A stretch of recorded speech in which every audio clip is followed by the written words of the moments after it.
মুন্সিগঞ্জের অনন্য স্থাপনা ইজ্জাকপুর কেল্লা। বাংলার সুবাদার মীর জুমলা ১৬৬০ সালে শত্রুর আক্রমণ থেকে শহর রক্ষায় এই কেল্লাটি নির্মাণ করেন।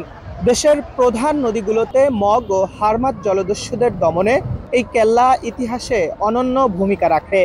চুন সুরকি দিয়ে নির্মিত স্থাপনাটি ছিল পোড়ামাটির রঙে। সম্প্রতি এটির সংস্কার করতে গিয়ে সেই রং পাল্টে ফেলা হচ্ছে বলে অভিযোগ উঠেছে।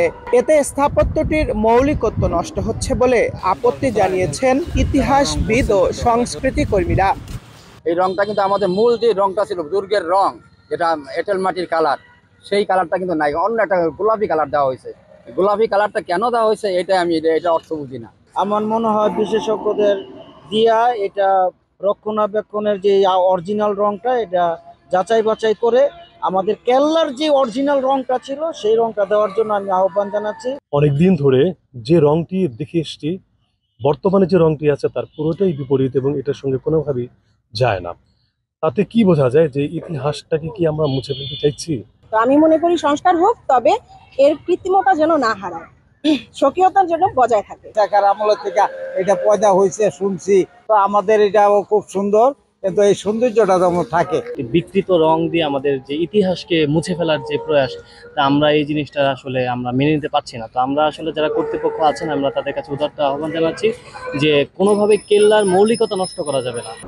তবে সংস্কার শেষ হলে পূর্বের রং ফিরে আসবে বলে দাবি দায়িত্বপ্রাপ্ত কর্মকর্তার। যে সকল স্থাপনা আধুনিক নির্মাণ করা হয়েছে, এগুলো আমরা তো অনেক আগ থেকে চেষ্টা করছি যাতে না হয়। তো ভবিষ্যতে যাতে না হয় সেই বিষয়ে আমরা হয়তো আমাদের অধিদপ্তরকে জানাবো এবং জেলা প্রশাসনের সাথে আলোচনা করে আমরা ব্যবস্থা নেব। বিগত সরকারের সময়ও প্রত্ন আইন লঙ্ঘন করে কেল্লার ভেতরে বসানো হয় তৎকালীন সংস্কৃতি সচিবের নাম ফলক। মূল সড়ক থেকে সামনের অংশ ঢেকে বাড়ানো হয় মুক্ত মঞ্চ, টেনিস ক্লাব ও মুরালের মতো স্থাপনা। ফলে আড়ালে ঢাকা পড়ে এই স্থাপত্য নিদর্শন, যা দেশের প্রত্ন আইনের লঙ্ঘন।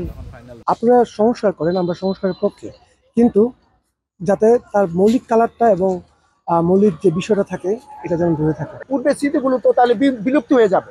সেই হিসাবে প্রেক্ষাপটে পূর্বের রংটাই আসা আমি ভালো মনে করি। আমাদের যে আগে যে সংস্কৃতি বা সভ্যতার সাথে যে রংটা ছিল, এটা আমরা দেখে দেখে অভ্যস্ত, বা ওইটাই আমরা চাই। আগের রংটা ঐতিহ্য নিয়ে একটা কাহিনী ছিল, কিন্তু এখন যেহেতু রংটাকে বদলে দিয়ে অন্য কিছু করে দেওয়া হচ্ছে, আমি ততটা কানেক্ট করতে পারছি না। স্থাপনাটিকে ইউনেস্কোর ওয়ার্ল্ড হেরিটেজ সাইটে অন্তর্ভুক্তির চেষ্টা চালাচ্ছে সরকার। তাই সংস্কারের অজুহাতে এর মৌলিকতা যাতে নষ্ট না হয়, সংশ্লিষ্টদের কাছে সেই দাবি তুলেছেন স্থানীয়রা। মুন্সিগঞ্জের ইজ্জাকপুর কেল্লা থেকে শিহাব আহমেদ, স্টার নিউজ।